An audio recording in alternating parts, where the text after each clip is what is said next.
Bonsoir à tous et à toutes. Ça y est, c'est le soir. Il est 6 heures heure israélienne, 5 heures heure française. On a le plaisir d'avoir enfin un cours sur Yom HaZikaron. On a tendance à avoir des cours et des explications sur Yom HaTzmaout, à quel point c'est important, à quel point c'est grand. Yom HaZikaron, on a plutôt l'habitude d'avoir des témoignages, mais d'avoir peut-être un mot de Torah, c'est peut-être plus rare. En tous les cas, Rav Ackerman, Toda Rava, de donner ce cours. On peut débuter. C'est bon, on t'entend. Non, on n'entend rien. Voilà, maintenant on m'entend. Toda, Johan. S'il y a quelqu'un qui a une question, comment on fait, Johan? Il lève le doigt et tu l'ouvres ou bien il on envoie? peut ouvrir les micros.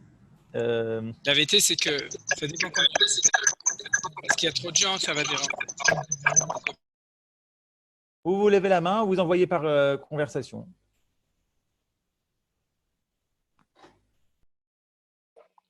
Personne veut. Si c'est toi qui poseras et si la personne veut intervenir, il a qu'à le signaler. À ce moment-là, on ouvrira les micros. Beseder Tov. Alors, Erev Tov le Kulam. Et bien entendu, le limoud ou Leilu Nishmatam Shel Kol HaTzadikim Shemasru Nafsham Al Kdushat Hashem Ha'am Ve'aretz, tous les soldats qui sont morts al Kiddush Hashem depuis la fondation de l'État d'Israël et tous les juifs qui sont aussi tombés, que ce soit avant ou que ce soit pendant, dans tous les pigouïm et dans toutes les circonstances qui ont fait que la résurrection de l'État d'Israël a fait qu'il y a eu aussi beaucoup de gens qui sont des dizaines de milliers de personnes qui sont morts et bien entendu aussi les refouat, il y a aussi des blessés, donc Akadosh Baruch Hu Shlach Lehem Refoua Shlema. Et puisque de toute façon on demande Refoua Shlema, alors aussi Refoua Shlema pour tous les juifs qui sont en ce moment malades du corona et que Hashem Shlach Lehem Refoua Shlema, que ce soit en Eretz Israël, que ce soit en France et dans tous les pays du monde. Voilà, et top. Alors donc on va commencer notre étude. Vous avez vu le titre, hein? Le titre c'est le passage de Yom HaZikaron à Yom HaAtzmaut. Et je voudrais quand même commencer par le côté, on pourrait dire, le côté humain de cette chose. J'ai parlé avec une personne là dans notre minyan dans la cour, une personne qui habite dans le bâtiment d'à côté, et qui m'a dit, tu sais, cette année, ce sera mieux parce que chaque année, on va au cimetière le jour de Yom HaZikaron et du coup, le soir de Yom HaAtzmaut, elle a un neveu qui est tombé à la guerre et du coup, elle me disait, le soir de Yom HaAtzmaut, on est incapable de se réjouir, on n'arrive pas à faire le passage entre Yom HaZikaron et Yom HaAtzmaut, c'est trop difficile. Et elle m'a dit, cette année où on ne pourra pas tellement aller au cimetière, alors si Dieu veut, Bezrat Hashem, on pourra plus se réjouir le soir de Yom HaAtzmaut. Et en fait, cette décision qui a été faite par l'État d'Israël de juxtaposer Yom HaAtzmaut avec Yom HaZikaron, elle-même, elle nous interpelle parce qu'en effet, pour ceux qui sont touchés de plus loin, c'est plus facile peut-être, mais pour ceux qui sont touchés de près, c'est très difficile. Et de manière générale, on peut se demander pourquoi est-ce que c'est de cette manière que l'État et du coup la rabbanout aussi, c'est-à-dire qu'il y a eu un accord de faire les choses de cette manière-là. Et je voudrais examiner cette question de manière plus rouchanite, de manière au niveau de la Kedushat Hayamim, de la sainteté de ces jours, pour pouvoir essayer de comprendre comment est-ce qu'on passe de l'un à l'autre. Vous voyez dans le texte que je vous ai mis, je vois qu'il y a quelque chose qui est arrivé. Je le réécris comme il faut. Vous voyez, c'est ça le monde moderne, on peut corriger au milieu du cours. Alors vous voyez qu'il y a Miyagol et Simcha ou Mevel Yom Tov, c'est ce qu'on dit le soir. Vous voyez le texte, hein, tout le monde voit le texte. C'est ce qu'on dit le soir de Pessah. Au moment de la Haggadah, on utilise cette expression, on remercie Akadosh Baruch Hu qui nous a sorti Miyagon de la tristesse, la Simcha, la joie, ou Me'evel le Yom Tov, et du deuil au Yom Tov, au jour de Yom Tov, un jour de joie, quoi. Et il n'y a pas de meilleure expression, on pourrait dire, pour décrire ce passage-là qui est abrupte entre Yom HaZikaron et Yom HaShoah que cette phrase de Chachamim qu'on a dit en chantant le soir du Seder, de passer de l'un à l'autre. Alors, si vous voulez, je vais faire une analyse qui est double, c'est-à-dire que dans cette analyse des choses, on va étudier deux choses.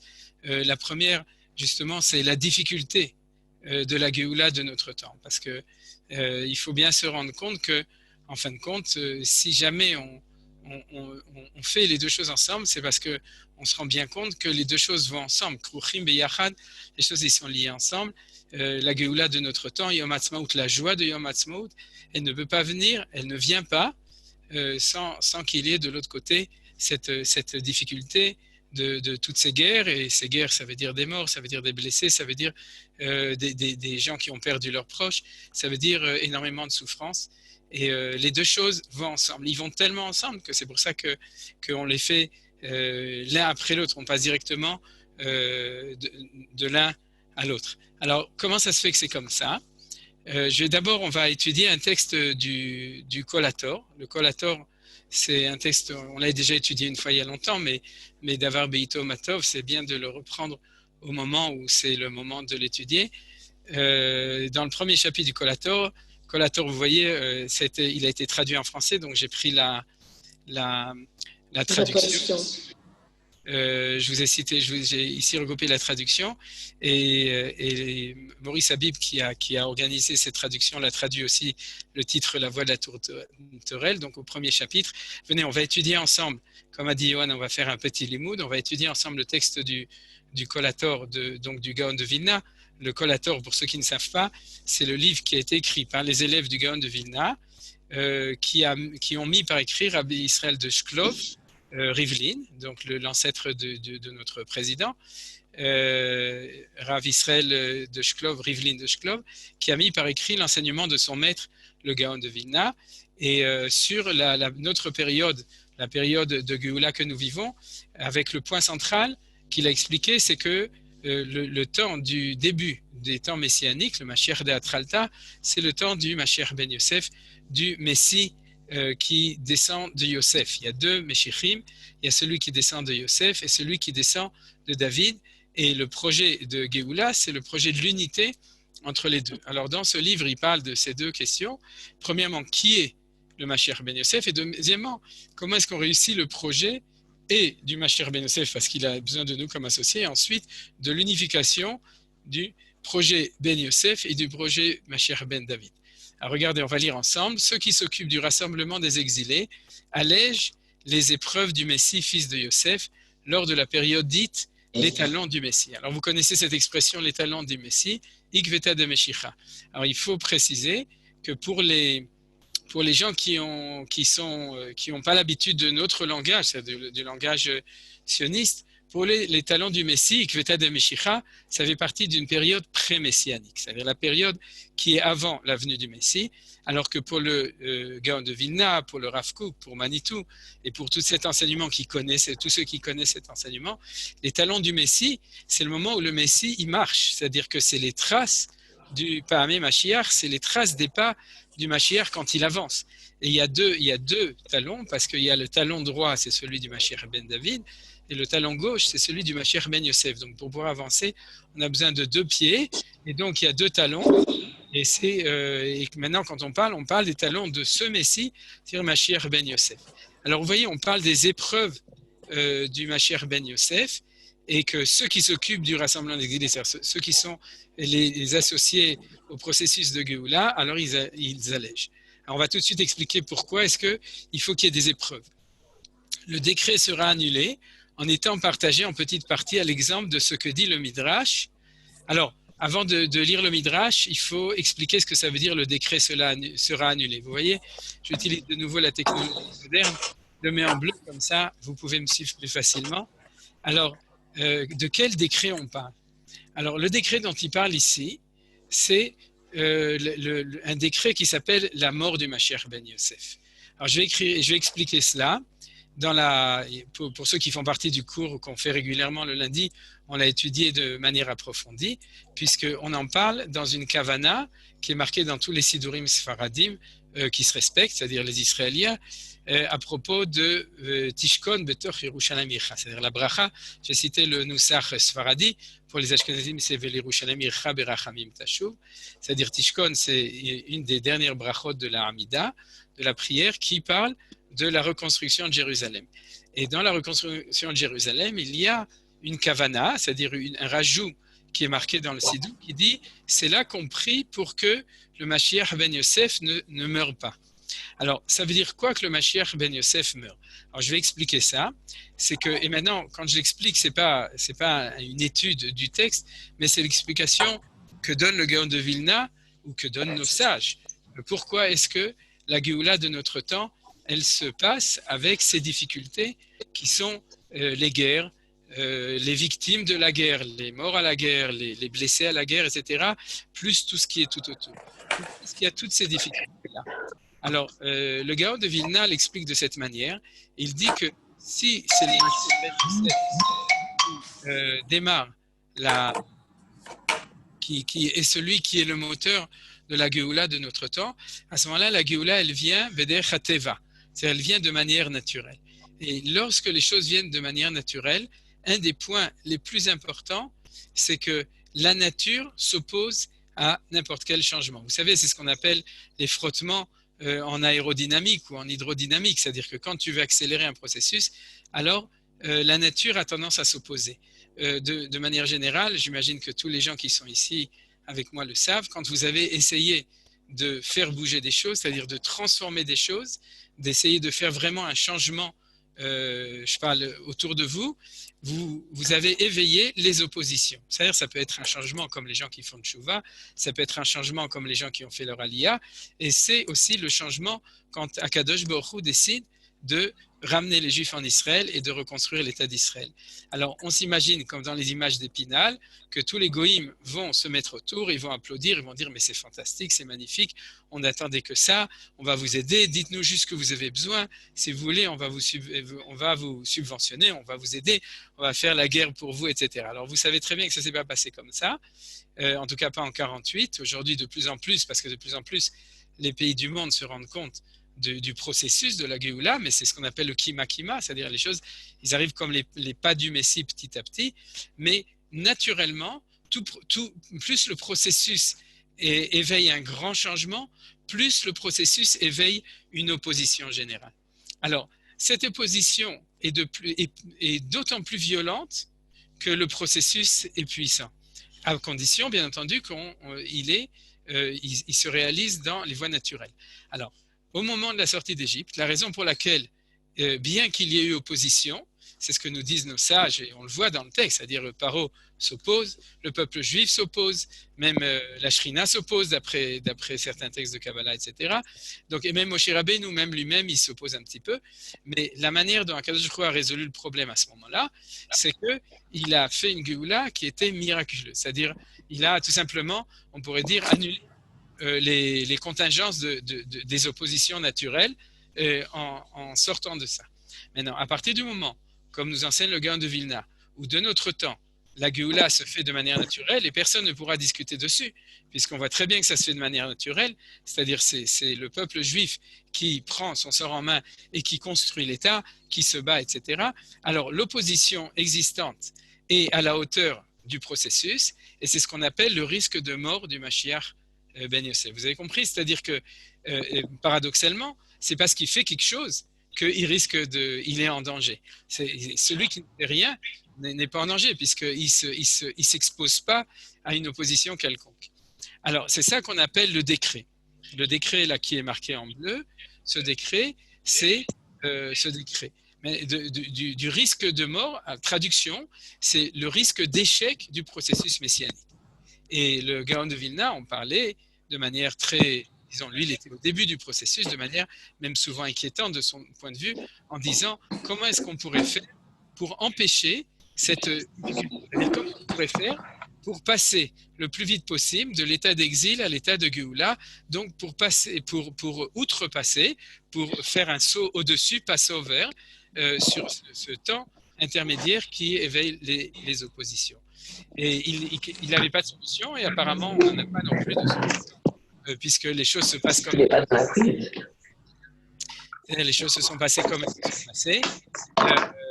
Johan, je crois qu'il faut que tu vérifies, ou bien je demande à tout le monde de fermer son microphone, sauf ceux qui veulent intervenir, parce que sinon, il y a des problèmes de communication. Donc, c'est ça que dit le décret sera annulé. C'est-à-dire qu'il y a une promesse, et cette promesse, on la connaît, et c'est pour ça qu'on a prié pendant tout ce temps, il y a une promesse spéciale que le décret sera annulé. C'est-à-dire le principe, le risque, on pourrait dire l'angoisse, la possibilité, elle existe, mais Akadosh Baruch Hu, il n'est pas idiot, Baruch Hashem, mais il dit, je vais quand même pas rater le projet parce qu'il s'expose à des difficultés. Donc, il fait ce qu'il faut pour que ça marche. Mais le chidouche que nous dit le Maharal, c'est que c'est pas pour autant que la difficulté va être complètement annulée. C'est-à-dire, elle ne va pas être annulée parce que ça, c'est la sortie d'Égypte, vous comprenez? C'est-à-dire, c'est extra-naturel, Akadosh Baruch Hu, ce qu'on appelle en latin Deus ex machina, c'est-à-dire la divinité en dehors de la machine, c'est-à-dire du processus naturel, et au moment de la Géoula Achona, c'est pas comme ça. Donc, comment est-ce qu'il va être annulé? Alors, on continue, en étant partagé en petites parties à l'exemple de ce que dit le Midrash. C'est-à-dire que ce que fait Akadosh Baruch Hu, à ce moment-là, je mets le texte en bleu, j'espère que c'est aussi facile de le lire à ce moment-là. Mais donc, ce que fait, attendez, excusez-moi, j'ai fait une erreur. C'est-à-dire, je recommence. Voilà, c'est jusqu'ici. Donc, le décret sera annulé en étant partagé en petites parties. À l'exemple de ce que dit le Midrash, cela ressemble à un roi qui s'était mis en colère contre son fils et qui s'était juré de lui jeter une pierre. Mais ensuite, il a regretté, eu pitié de son fils. Mais comme il devait accomplir son serment, il a brisé la grande pierre en petits morceaux et lui a jeté ces morceaux un à un. Alors, c'est très difficile. Si on n'était pas à Yom HaZikaron, j'aurais pas osé même éventuellement amener des textes parce qu'ils éveillent et des questions et des difficultés au niveau par rapport à Kadosh Baruch Hu. Est-ce que tu peux pas faire autrement? Mais en fait, je vous expliquais, il peut faire autrement. Mais il a décidé, pour revenir au début de l'exposé, il a décidé par volonté de nous permettre à nous de réaliser la Géoula, ce qu'on appelle Beitaruta Deletata, c'est-à-dire par notre action et donc de manière naturelle, de ne pas s'opposer aux lois naturelles, c'est-à-dire de ne pas intervenir, et à ce moment-là, la difficulté existera, l'opposition va exister, et pour que le projet réussisse, alors Akadosh Baruch Hu fait que, en fin de compte, la difficulté, les épreuves, elles sont divisées. C'est-à-dire on n'a pas une espèce de boom, une espèce d'opposition, il y a une espèce d'opposition constante. C'est pour ça qu'il faut que ça prenne du temps aussi, ça prend du temps, et à chaque fois. Alors on pourrait dire, pour comparer ça avec justement, pour faire une relation avec Yom HaZikaron, que chaque fois qu'on a un soldat qui tombe, qui meurt au combat, chaque fois qu'on a un juif qui meurt dans un attentat, et c'est quelque chose de terrible, et c'est une des petites pierres, c'est un des petits morceaux qui a été jeté et vous savez que Baruch Hashem, avec toutes ces difficultés, Am Israël Chai Vekayam, c'est-à-dire que l'État d'Israël n'est pas remis en question dans son existence par toutes ces difficultés.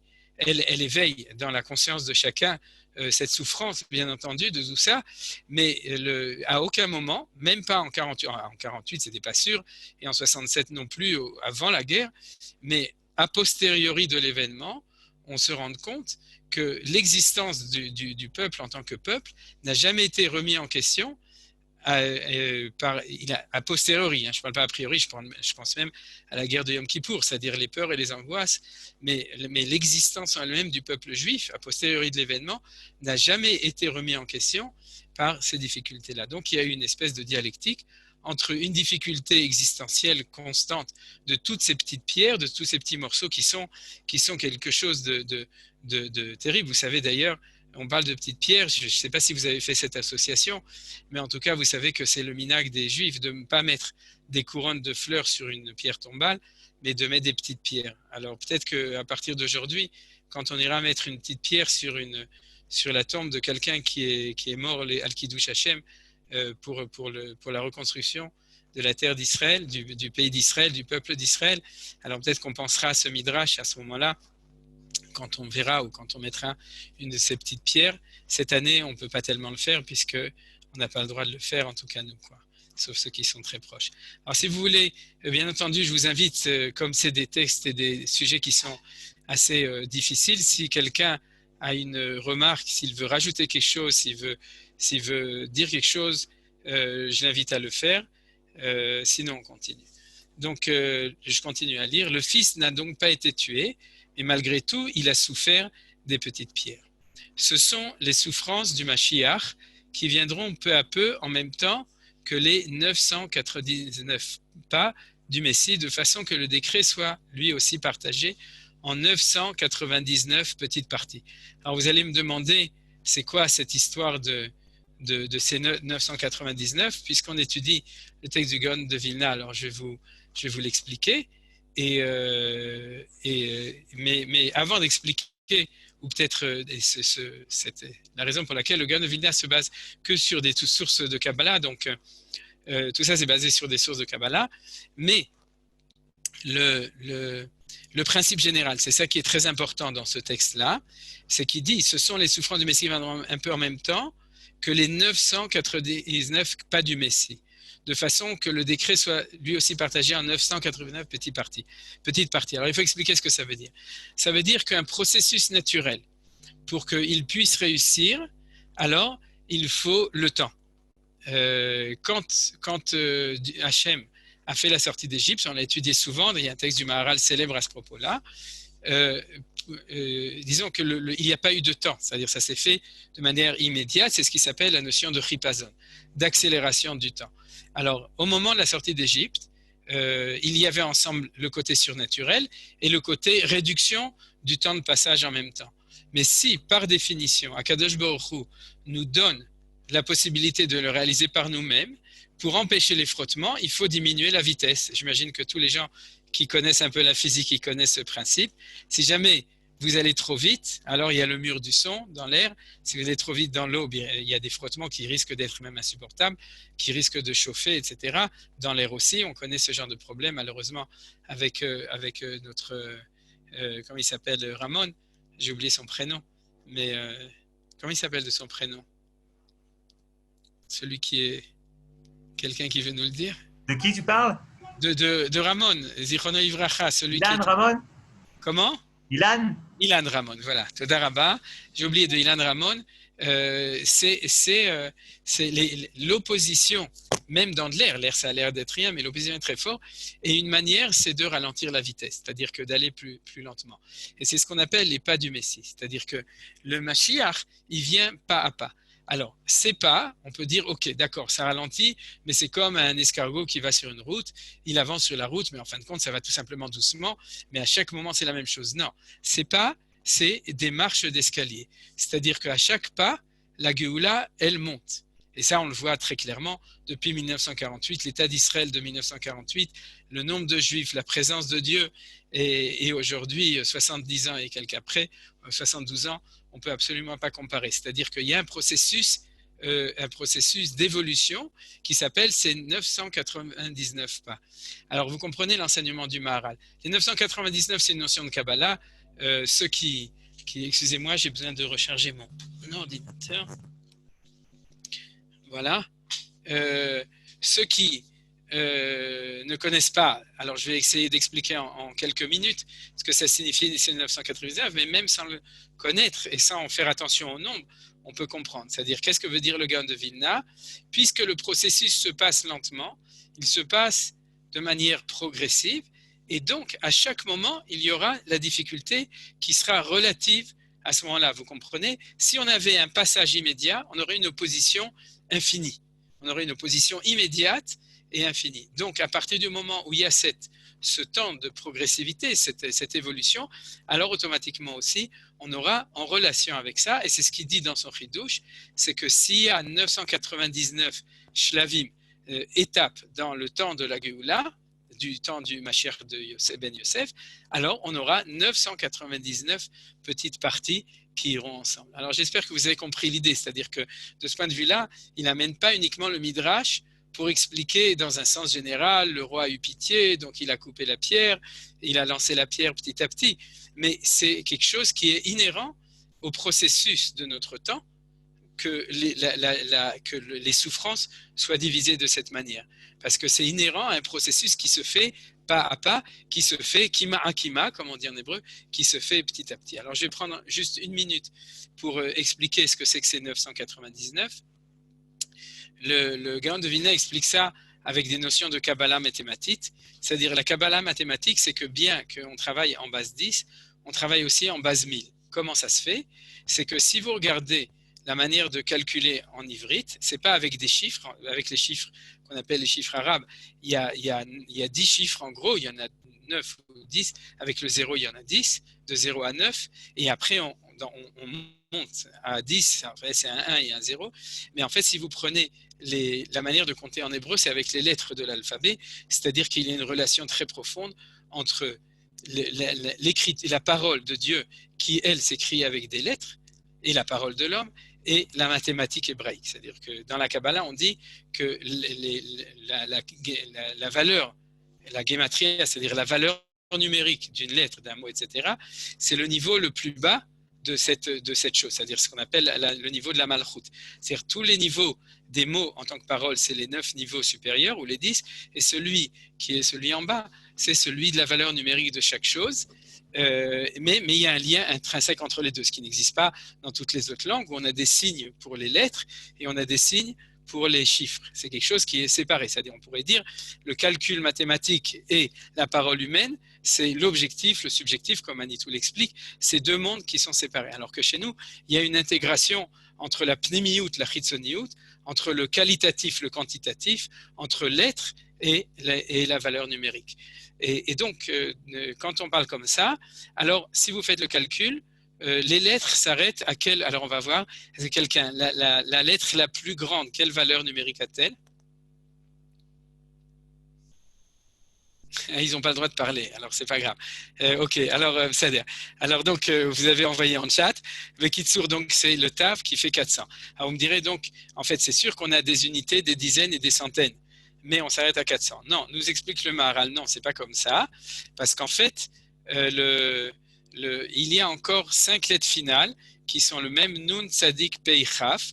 On a le même final, le Nun final, le Tzadik final, le Pei final et le Kaf final. Vous connaissez, hein, c'est les lettres qui descendent jusqu'en bas, à part le même qui est même fermé, mais tous les autres, c'est les lettres, le Pei qui descend comme ça et tout.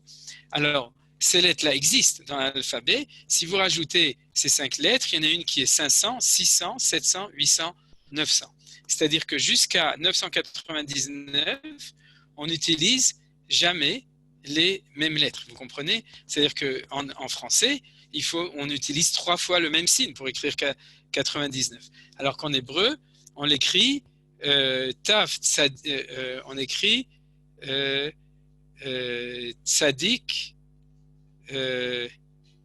Bon, j'ai oublié quel était le 900, mais le 90 c'est tzadik. Le 9 c'est pei, c'est-à-dire on écrit pei, tzadik et encore tatsat. Si mes souvenirs sont bons, j'ai oublié maintenant. Mais en tout cas, on l'écrit avec une des lettres finales et on a 3 lettres. Et si vous avez compris l'exposé, c'était en 1 minute. Ça veut dire que la base mathématique hébraïque, elle monte jusqu'à 999. Et après, comment on dit 1000 en hébreu? Elef. Or, Elef, c'est le même mot que Aleph. Aleph, c'est 1. C'est de nouveau le 1. Ça veut dire quoi? C'est que quand on arrive à 1000, alors on passe mathématiquement à l'unité suivante. Donc, en fait, le compte des guématries, le compte de l'alphabet hébraïque, c'est un compte en base 1000, si vous avez bien compris le développement. C'est-à-dire que ce n'est pas en base 10 comme la mathématique telle qu'on la connaît des chiffres arabes, mais il est en base 1000. Alors, qu'est-ce que veut nous dire le Gaon de Vilna par là? C'est que lorsqu'on arrivera au summum de tous ces niveaux, on passera à un monde nouveau. C'est le monde du Mashiach ben David, qui est lui un monde avec une anaga, avec une présence de Dieu révélée, la prophétie, etc., qui reviendra. C'est quelque chose de nouveau. Alors maintenant, vous avez donc compris pourquoi est-ce qu'il nous parle des 999. Maintenant, sans entrer dans les détails, vous avez bien compris pourquoi on ne rentre pas dans les détails, mais de ces 999. Ce qu'on veut dire uniquement, c'est que jusqu'à l'accomplissement total de ce processus qu'on est en train de vivre, alors les choses avancent petit à petit, léat, kima, et les souffrances arrivent en même temps. Alors, vous avez très bien compris cette idée. Du coup, c'est pour ça qu'on met Yom Ha'atzmaut avec Yom Yerushalem en même temps, avec Yom HaZikaron. Yom HaZikaron, c'est les 999 petites pierres, c'est-à-dire qui avancent petit à petit, et Yom Ha'atzmaut, c'est les 999 pas du Mashiach ben Yosef, de cette évolution-là. Alors, on va finir le texte en contrepartie. Il y a, voilà, c'est ce qui a marqué ici, regardez, il y a le côté libérateur, comme il est fait allusion dans le verset, Et Tsara ile Yaakov, ou Mimena Ivashea. Alors, j'ai fait exprès de le lire en hébreu. C'est un temps de détresse pour Yaakov, et c'est de là qu'il va être libéré. C'est par elle qu'il sera sauvé. En fait, il y a une erreur. Il faut mettre ici la fin des guillemets. J'espère, voilà, et pas ici. C'est-à-dire, tout ça, c'est la citation du Passouk, du verset. C'est un temps de détresse pour Yaakov et c'est par elle qu'il sera sauvé, car les lettres composant certains mots de ce verset, Ve'et Sarahi les Yaakov, ont une valeur numérique totale de 999. Alors, bon, la gématria, c'est pas ça qui est le plus important pour nous. Comme vous l'avez compris, ce qui est important pour nous, c'est la compréhension de la profondeur du processus, mais regardez, c'est quand même assez impressionnant que Ve'et Sarah ile Yaakov, c'est-à-dire le côté de la difficulté, est là comme valeur numérique totale 999, c'est-à-dire cette valeur qui nous indique que ne l'olitiesh, il faut pas désespérer, il faut bien comprendre que si les choses arrivent comme elles arrivent, avec toutes ces difficultés, chaque difficulté est un signe d'un progrès aussi dans le temps de la Géoula. Alors, j'espère que vous avez bien compris ce premier développement. Et donc, je voudrais passer au deuxième texte qui nous parle de ça. Et avant, faire une toute petite une transition entre le premier texte et le deuxième texte. Le deuxième texte, c'est un texte de Rav Kook, de Oroth. Et je ne vois pas Menachem pour l'instant, Brégégère, mais il n'est pas dans les gens que je vois en ce moment. Mais il a été traduit. Menachem, c'est toi qui l'as traduit? Menachem, je te vois. C'est toi qui l'as traduit? Il fait oui. Oui, oui. Donc, il a été traduit par Menachem qui est ici, vous pouvez le voir, et avec des commentaires du Rav Aviner dessus. Et vous pouvez le trouver dans son site qui est le Oro du Rav Kook. Les Lumières du Rav Kook, c'est un site internet très actif, donc qui a été construit et qui est dirigé par Menachem, Chazakou Baruch. Et donc, merci beaucoup de m'avoir permis d'utiliser ta traduction du texte. Ça nous permet justement d'étudier le Rav Kook en français, ce qui est un grand cadeau de pouvoir avoir accès à l'enseignement du Rav Kook. Donc, avant de donner ce texte, je voudrais faire une toute petite introduction sur avant. C'est-à-dire, cette introduction, elle est comme ça. Si vous voulez, la perception naturelle de la difficulté, de la souffrance, de la mort, de l'échec, c'est-à-dire, par exemple, si on parle de Yom HaZikaron de maintenant, c'est de considérer que si ces malheurs nous arrivent, nous sommes victimes d'une difficulté qui nous est imposée de manière extérieure et nous sommes les victimes de cette difficulté. Le korban en hébreu, mais c'est-à-dire, en français c'est aussi clair, c'est-à-dire on est victime. Et je pense que c'est souvent comme ça que les gens ressentent surtout ce jour-là, c'est-à-dire ils se disent oui c'est terrible, etc., c'est triste, c'est horrible, pourquoi est-ce que les choses se passent de cette manière-là, pourquoi est-ce que les goïms nous haïssent tellement, et pourquoi est-ce que les Arabes nous font la guerre, et pourquoi il y a tellement de morts, etc. C'est-à-dire qu'on considère les choses de manière vue comme si les événements extérieurs, les nations extérieures, les éléments extérieurs sont eux qui décident les choses et nous sommes, nous, soumis aux victimes de tous ces événements-là. Alors, ça, c'est tout à fait vrai pour la semaine dernière. C'est la semaine dernière, quand on était dans Yom HaZikaron, la Shoah et la Gvura, on était vraiment les victimes absolues d'un mal dans le monde, c'est-à-dire d'une décision des nations, et les Allemands et tous ceux qui les ont aidés, de faire du mal, c'est-à-dire de nous faire du mal, de nous éliminer, de nous faire disparaître. Maintenant, quand on réfléchit à ce qui se passe aujourd'hui de notre temps, c'est-à-dire que quand on est dans le temps du retour en Israël, il faut faire la chlif faza en hébreu, c'est-à-dire changer de phase dans notre tête, sans enlever la difficulté et la tristesse et la souffrance. Mais il faut se dire quelque chose de très important, c'est que tous ces malheurs n'arrivent pas parce que nous sommes victimes, mais ces malheurs arrivent parce que nous sommes en guerre et que dans cette guerre, nous gagnons la guerre. Et que pour gagner une guerre, il faut payer le prix. Mais ce n'est pas du tout la même chose. C'est-à-dire que nous ne sommes pas les victimes d'une violence extérieure. Nous assumons, nous assumons notre destin en tant que nation qui décide de prendre son destin en main et donc d'assumer les difficultés. Alors, c'est une manière tout à fait différente de voir les choses et c'est extrêmement important. C'est-à-dire que dans une mentalité d'exil, de galoute, ça je l'ai entendu de ma mère souvent, qui est ici présente, quand il y a une difficulté, alors c'est la catastrophe et c'est évident, les goïms vont nous gagner et on va tous mourir et tout est fini, vous savez. Mais dans une mentalité de Géoula, c'est-à-dire la mentalité d'un Tsabar, d'un Israélien, quand on est en guerre, alors c'est difficile, c'est dangereux, ça fait mal, mais en fin de compte, on est en guerre parce qu'on veut gagner et on va gagner. Et c'est quelque chose de totalement différent. Alors je vais traduire ça de deux manières. La première manière, c'est une très belle phrase que je cite souvent de notre maître, le Rav Tzvi Cohen Cook. Et ensuite aussi, je vais utiliser un enseignement qui est plus avec un langage de Torah, de Kabbalah. Alors la première, c'est une histoire que j'ai souvent racontée, qu'une fois, il y avait un des élèves de la Yeshiva de Merkaz Harav, qui était américain d'origine, qui avait étudié plusieurs années chez Rav Tzvi et qui allait chez Rav Tzvi. Et j'ai entendu de Rav Aviner Menachem. Et donc, il est allé chez Rav Tzvi et il lui a dit c'est bon, j'ai étudié 10 ans à la Yeshiva, maintenant je repars à New York parce que New York, c'est la ville la plus sûre du monde, etc. Donc, c'est là où on peut réussir. C'est là d'où je viens, donc je voudrais te dire au revoir. Et le Rav Tzvi lui a demandé mais pourquoi est-ce que tu nous quittes, pourquoi tu t'en vas, pourquoi tu ne restes pas en Eretz Israël et il lui a dit, le Rav Tzvi lui a dit, tu sais, en Amérique, c'est très difficile, c'est dur là-bas. Il y a beaucoup de difficultés pour rester juif, pour garder son identité, etc.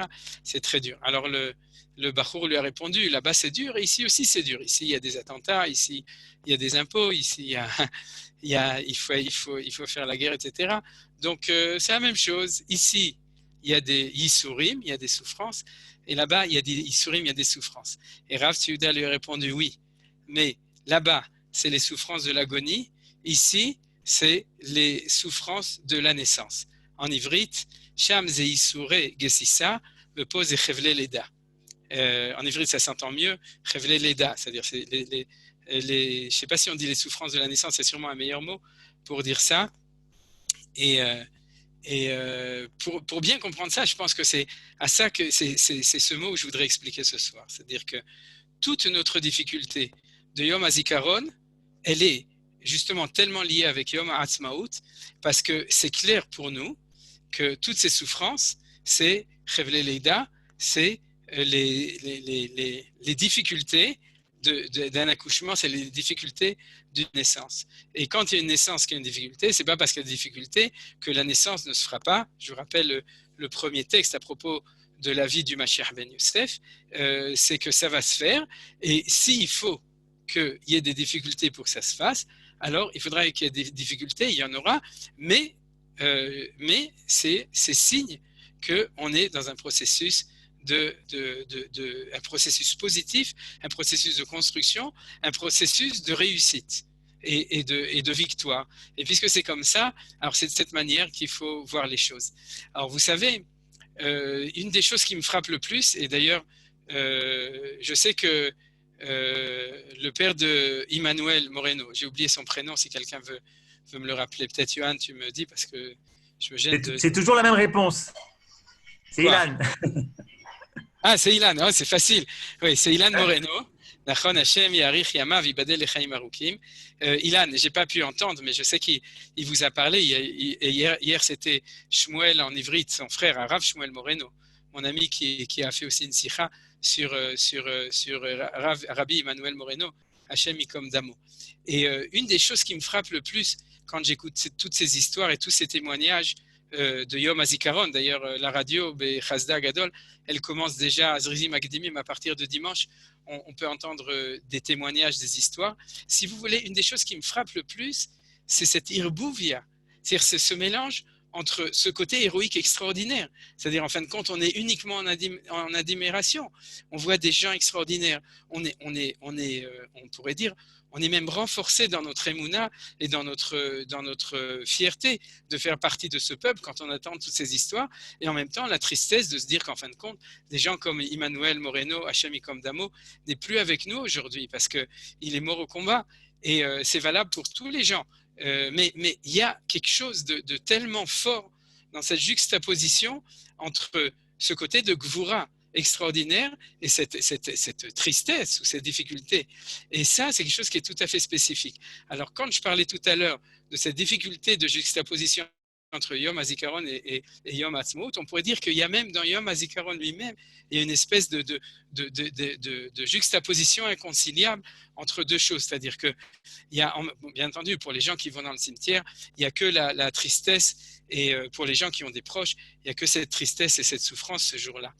Mais pour nous, en tant que personnes qui vivons ça au niveau national, c'est-à-dire qui vivons les choses, on vit les choses avec les deux choses ensemble. C'est les deux forces ensemble.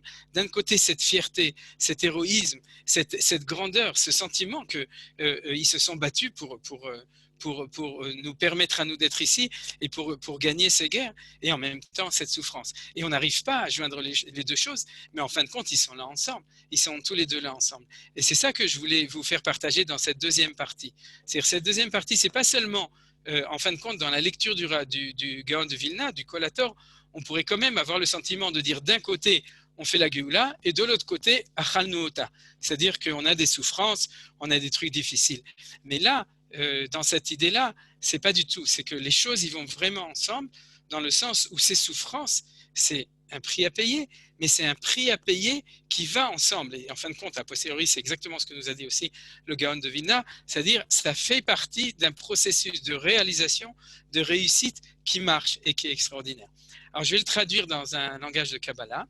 Dans le langage de Kabbalah, ça s'appelle comme ça. C'est qu'il y a deux vertus de Akadosh Baruch Hu essentielles qui sont le chesed et la gvura, vous le savez. C'est-à-dire, alors c'est très important retenez bien les choses, parce qu'en fin de compte, on va voir aussi quel jour est le jour de Surat HaOmer de Yom HaZikaron, et vous verrez que les choses ne sont jamais par hasard. Vous savez qu'il y a des simanim du jour de Surat HaOmer de Yom HaAtzmaut, Yesod Batiferet, mais on va voir tout à l'heure aussi quel est le signe du jour de Yom HaZikaron de ce soir, de ce qu'on va compter ce soir, plus ou moins juste avant la sonnerie pour ceux qui prient Bazmat, c'est-à-dire qui prient au moment de la tombée des étoiles. Et maintenant, alors donc je reprends. Il y a deux manières, deux forces essentielles avec lesquelles Akadosh Baruch Hu dirige son monde, qui sont le chesed, c'est-à-dire le côté de magnanim, le côté de bonté, et la gvura, le côté de la rigueur. Alors, dans la rigueur, il y a toujours une mauvaise compréhension des choses.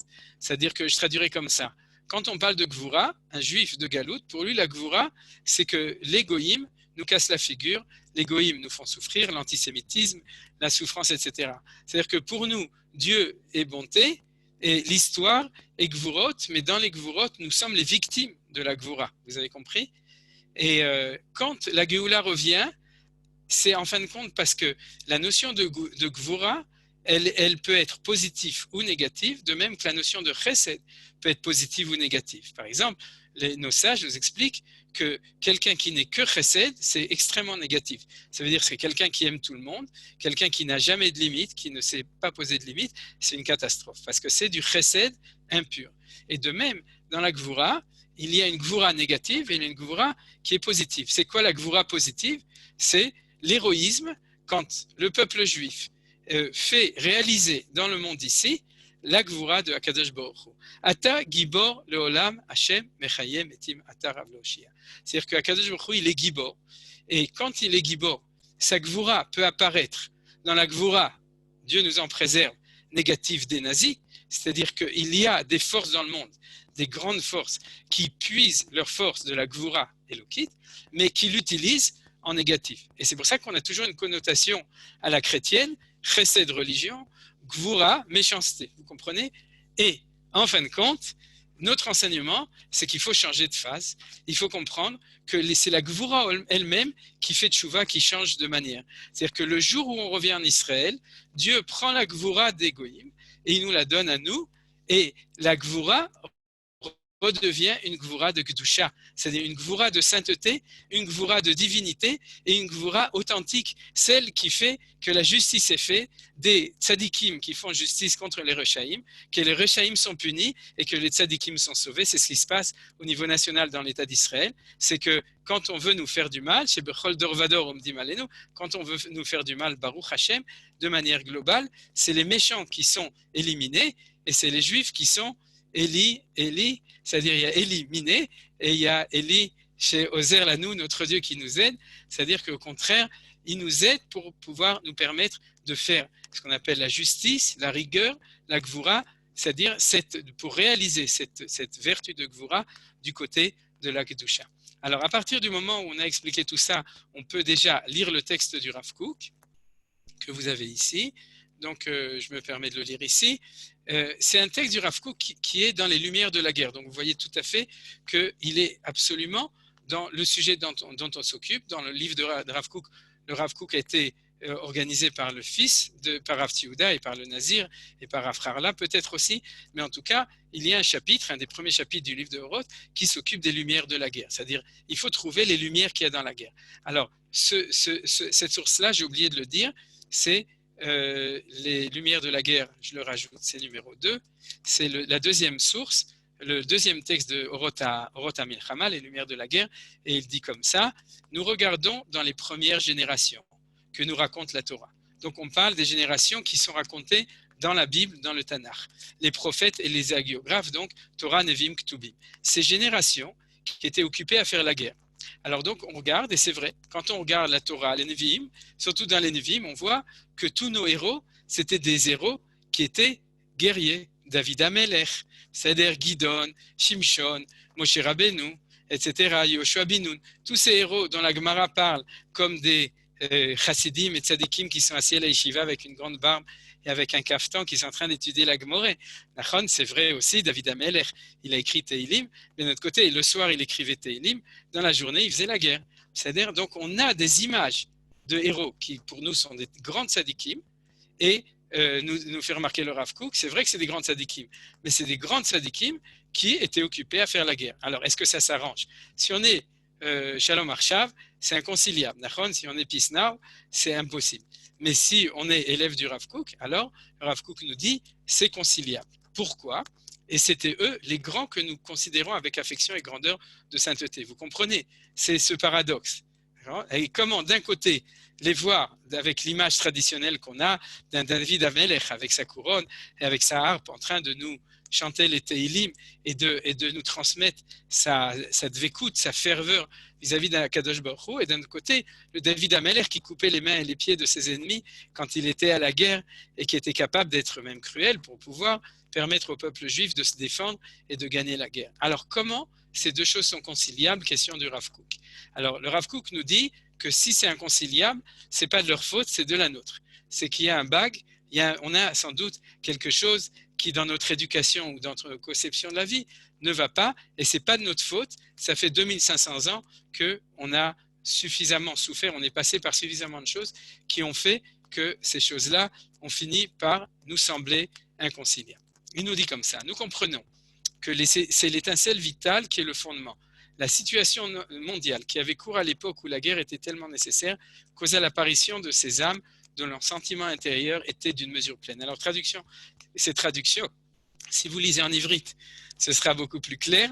Mais en tout cas, ce qu'il veut dire ici, c'est que quand à la guerre, comme à la guerre, quand il fallait faire la guerre, il fallait faire la guerre. Mais c'est une grande neshamot, c'était vraiment des grandes neshamot.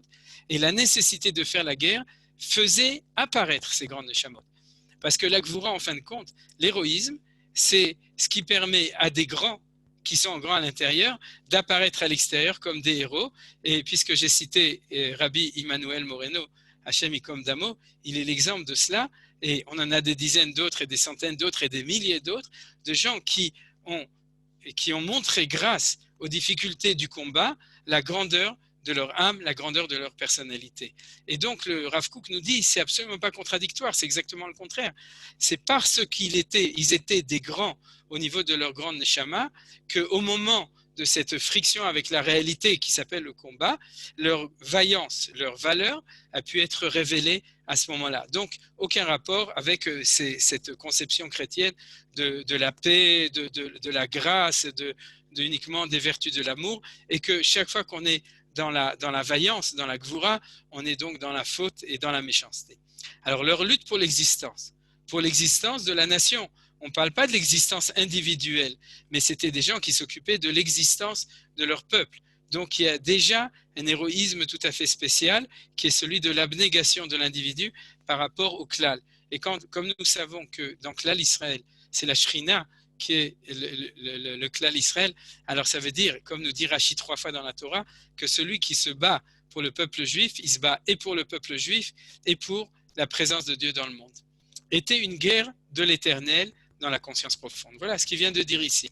Ils étaient, c'est-à-dire c'est pas Léoumi dans le sens national uniquement, mais c'est aussi Léoumi dans le sens de la présence de Dieu dans le monde. On est en train de se battre pour permettre à la vérité de Akadosh Baruch Hu de revenir dans le monde. C'est pour ça qu'on se bat. Ils étaient forts de caractère. Ce qui est fort de caractère, c'est ce qu'on a appelé la gvura. Et savaient au fond de l'obscurité choisir le bien et s'écarter du mal. C'est-à-dire que c'était une gvura qui était une gvura du bien. C'est celui qui est gibor pour faire le bien et s'écarter du mal. Et il nous cite un passouk qu'on connaît très bien. Même quand j'irai dans la vallée de la mort, je ne craindrai pas le mal. Comme on dit, Mizmor le David, Gam ki elech begei salmavet, lo irara ki ata imadi. C'est-à-dire que même au plus profond, on ne craint pas le mal. Nous dit le Rav Kook, ça veut dire, c'est pas qu'on craint pas que les autres nous fassent du mal, ça c'est pas le problème. On ne craint pas le mal parce que même là-bas, nous savons que nous sommes capables de faire le bien comme ce que fait Tsahal tous les jours, à chaque heure, même maintenant et encore plus maintenant quand on a vu comment est-ce que, en fait, c'est l'armée israélienne qui nous a permis de sortir de cette maguefa dans laquelle nous sommes et c'est de manière extraordinaire, c'est vraiment Tsahal qui, même quand j'irai dans la vallée de la mort, lo irara, je ne craindrai pas le mal, parce que la source de tout, c'est la source de la tzadikout. Alors regardez, on va terminer le texte. Quand nous pensons à eux, devant toute cette révélation spirituelle que nous envions tellement, nous désirons ardemment leur vigueur, la force de vie taillée et solide, impétueuse et robuste qui les habitait. Vous comprenez? C'est-à-dire que quand on pense à eux, on voudrait arriver à leur niveau de révélation spirituelle. C'est arriver au niveau spirituel de David Ameler, de Avraham Avinu qui fait la guerre, de Yaakov Avinu qui fait la guerre, de Moshe Rabbeinu, de Yoshua Binu. Mais en fait, nous dit le Rav Kook, on doit aussi vouloir ardemment leur vigueur, la force de vie taillée, solide, impétueuse et robuste qui les habitait. Traduction en français de ce que dirait le Rav Kook en un mot, de leur gvura. C'est-à-dire qu'en fin de compte, on n'aspire pas à être lié avec leur spiritualité en renonçant à la vigueur, la gvura, la force, la vaillance. Mais on aspire à se lier avec leur spiritualité, d'Afka, en se liant aussi avec leur force, leur puissance et leur vaillance. Et à partir de ce grand désir, notre force spirituelle se consolide et notre bravoure s'affine. Regardez même en français, merci Menachem, cette phrase extraordinaire. C'est-à-dire qu'une spiritualité sans gvura, c'est une spiritualité de miskenim, de gens pauvres, de gens qui sont faibles. Et pour que la force spirituelle soit vraiment forte, il faut qu'elle ait une force spirituelle. Et ceux qui la lui donnent ceux qui la consolident, c'est ceux qui s'occupent de cette gvoura. Et d'un autre côté, notre bravoure, il faut qu'elle s'affine, et comment elle s'affine? En étant liée avec cette spiritualité. Et c'est ça le défi de Médinat Israël. En fin de compte, ce jour de Yom HaZikaron, comme tous les jours de l'année, c'est de réussir à faire cette synthèse extraordinaire entre la spiritualité qui se consolide et la bravoure qui s'affine. Et à ce moment-là, nous dit le Rav Kook, si c'est ça notre projet, et c'est ça notre projet, le projet de Médinat Israël et de Akadosh Baruch Hu, si c'est comme ça que les choses se font, à ce moment-là, nous dit le Rav Kook, et c'est une promesse, ces âmes fortes revivent en nous comme au premier jour du monde, qui met Olam, Urshanim, Kadmoniyat, c'est-à-dire que quand on dit ces âmes fortes revivent en nous, c'est pas en nous, à l'intérieur de moi, dans mon cœur, c'est dans le peuple juif. C'est-à-dire que ces Neshamot-là réapparaissent dans le peuple juif. On en voit qui naissent et qui agissent et qui sont là parmi nous, et c'est souvent nos enfants. C'est pas la peine d'aller chercher très loin. C'est nos enfants quand ils sont soldats ou quand ils réalisent des choses extraordinaires, c'est de ça parim, c'est eux qui sont ces âmes fortes, et le mot fort est exact, c'est-à-dire c'est des neshamot qui ont de la gvoura et qui reviennent dans le peuple comme les premiers jours du monde. Alors vous voyez, c'est ça, je pense, le point essentiel de la qualité et de l'essence de notre renaissance de notre jour. C'est ce lien entre ces deux valeurs. La renaissance de l'État d'Israël, la renaissance du peuple juif en Israël, la naissance de la Géoula de notre temps. Et cette naissance, elle vient, comme a dit Rav Tzviuda, Bechevle Leida, avec les souffrances de l'accouchement, elle vient en même temps avec cette Gvoura extraordinaire qui, elle, est vécue avec toutes les difficultés qu'elle comporte, mais aussi avec cet héroïsme extraordinaire qu'elle comporte en elle-même.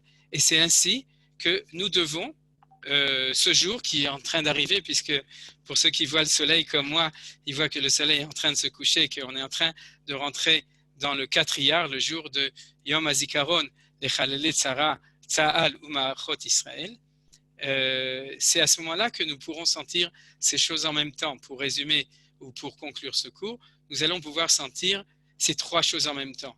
D'un côté, dans ce jour même, cette unité, cette synthèse, merci Johan, cette synthèse entre cette Gvoura, qui est un événement extraordinaire, et ce Shrol, cette perte de vie qui est tellement triste, mais les deux choses vont ensemble.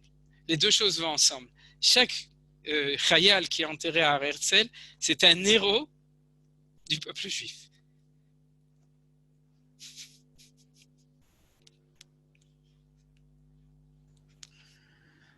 Merci.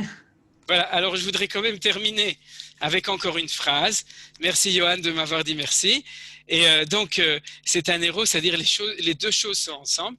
Et souvenez-vous de ce que je vous ai dit sur les petites pierres de l'enseignement du Gaon de Vilna, à ce propos-là, qui se trouve à cet endroit-là. Et c'est comme ça qu'on doit sentir les choses. Et en plus de ça, nous sommes obligés de sentir ces liens essentiels, et c'était le sujet du cours, entre Yom HaAtzmaut et Yom HaZikaron. C'est deux choses qui vont nous accompagner ensemble aujourd'hui, donc à partir de tout à l'heure, et demain, le 4 Iyar et le 5 Iyar. Alors, merci Johan de m'avoir dit merci. Et je vais terminer comme je l'avais promis. Si tu veux, remets le texte, parce que tu me l'as enlevé, mais c'est pas grave. Bon, c'est pas grave, laisse tomber. Je vais vous le dire. Je vais vous dire, ce soir, la Kavana, vous savez que dans Sfirat HaOmer, tous les soirs, c'est une jonction spéciale entre deux Sphirot. Alors, comme le Rav Uri Cherki a l'habitude de le dire, et je ne sais pas si ça vient de Manitou ou de lui-même, mais en fait, chaque semaine, des 7 semaines de la Sfirat HaOmer, chaque semaine, elle correspond à une certaine Sphira. Vous savez, le premier, c'est Chesed, la deuxième, c'est Gvura, troisième, Tiferet, et de manière extraordinaire, chaque semaine, elle est aussi avec un événement de cette semaine. La première semaine, c'est Pessah. La deuxième semaine, c'est Yom HaShoah Vagvura. La troisième, c'est Yom HaAtzmaut. La quatrième, c'est Pessah Sheni. La cinquième, c'est Lag BaOmer. La sixième, c'est Yom Yerushalayim. Et la septième, c'est Shavuot. C'est-à-dire qu'on fait la fête pendant chaque semaine et on est donc obligé de montrer le lien entre la sphira de cette semaine et l'événement de cette semaine. Alors regardez, c'est pas du tout difficile. La première semaine, c'est Chesed, parce que Dieu nous a sortis dans sa bonté et dans dans son chesed, dans le chesed. Bon, en chesed, on le comprend très bien, dans son chesed absolu, c'est ce qu'on a expliqué tout à l'heure et dans les cours sur Pessah. Et donc, c'est ça l'essence de la sortie d'Égypte. La deuxième semaine, c'est la Gvura, et c'est pas étonnant, c'est le jour de la Shoah, donc c'est la Gvura Kasha, c'est la Gvura qui, elle, est la mauvaise Gvura, celle où on est victime de cette Gvura, et c'est donc le jour de Yom HaShoah Vagvura. Alors, Yom HaAtzmaut, c'est quoi? Mais Yom HaAtzmaut, c'est pas seulement Yom HaAtzmaut, c'est Yom HaZikaron, les Chayei Tzahal, et Yom HaAtzmaut, ils sont dans la même semaine, et c'est le semaine de Tiferet. Tiferet, c'est l'harmonie entre le Chesed et la Gvura. Tant que l'État d'Israël n'existait pas, le Chesed et la Gvura étaient inconciliables. Le Chesed, c'était la sortie d'Égypte, et la Gvura, c'était Auschwitz. Donc, on avait une semaine pour l'un, une semaine pour l'autre, mais on ne pouvait pas concilier les deux. Depuis que l'État d'Israël a ressuscité ou est né, alors on a la possibilité de faire cette synthèse entre le Chesed et la Gvura, et c'est ça la Tiferet. Donc, cette semaine, nous sommes dans la Tiferet, parce qu'aujourd'hui, on peut faire cette Tiferet. Et cette Tiferet, c'est le lien entre Yom HaZikaron, les Chayei Tzahal, et Yom HaAtzmaut, c'est le fait que les deux jours sont juxtaposés, c'est l'union entre les deux. Et c'est pour ça qu'on est dans la semaine de Tiferet. Et ce soir, c'est Od Sheba Tiferet. Od, c'est en même temps la sphira qui est à gauche, donc du côté de la Gvura, mais c'est celle qui s'appelle le pied gauche. C'est ce qu'on a appris tout à l'heure. Bon, pour ceux qui ne connaissent pas, posez pas de questions. C'est-à-dire, vous prendrez votre pied avec moi une autre fois. Mais en tout cas, quand on parle du pied, et ça, c'est des choses que j'expliquais souvent, c'est quand la Géoula avance. C'est-à-dire que tant qu'il n'y a pas les pieds, alors le processus n'avance pas. C'est les pieds qui, dans le corps de l'homme, permettent de faire avancer les choses. Et c'est pour ça qu'il y a deux pieds. Le pied droit, c'est ce qu'on appelle les ikveta, les talons du Messie. Le talon droit, le pied droit, c'est celui du Mashiach ben David. Le pied gauche, c'est celui du Mashiach ben Yosef. Et le pied gauche, la sphira du pied gauche, c'est Hod. Et ce soir, c'est Hod Sheba Tiferet. Donc vous avez compris. Donc ce soir, on se prend, malgré toutes les difficultés, on se prend son pied et on est heureux dans la tristesse. Azorim bedim'a berina iktsoru. Et nous comprenons qu'Akadosh Baruch Hu, s'il nous fait même toutes ces difficultés, c'est parce qu'en fin de compte, il nous a donné un cadeau extraordinaire. C'est la possibilité d'être les associés de ce processus de faire avancer le Mashiach avec les pas du Messie ce soir, demain soir, avec ces deux choses qui viennent ensemble. Alors, si vous voulez, on va terminer avec une chanson. Devra tu chantes, hein? Je t'entends pas, t'inquiète pas. Tu peux ouvrir les microphones, c'est-à-dire on va chanter. Je vais ouvrir les micros. Alors, on va chanter. Vous voyez la guitare ou non? Fermez vos micros. Ne chantez pas trop fort parce que sinon, des problèmes de deal. On va quand même peut-être. Je vais chanter avec vous. De Rav Shlomo Karlebach sur le passouk qu'on a étudié dans le texte de Gam qui a l'air begeit salmavet, lo irara qui a taïmadi.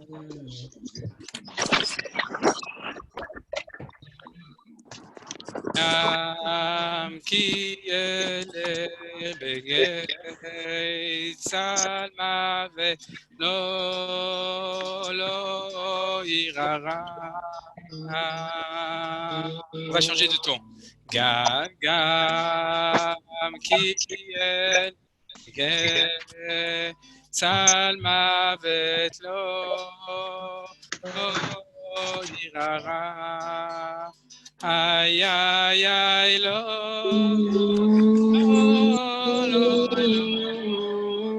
irara ki ata imadi. Ay, ay, ay, lo,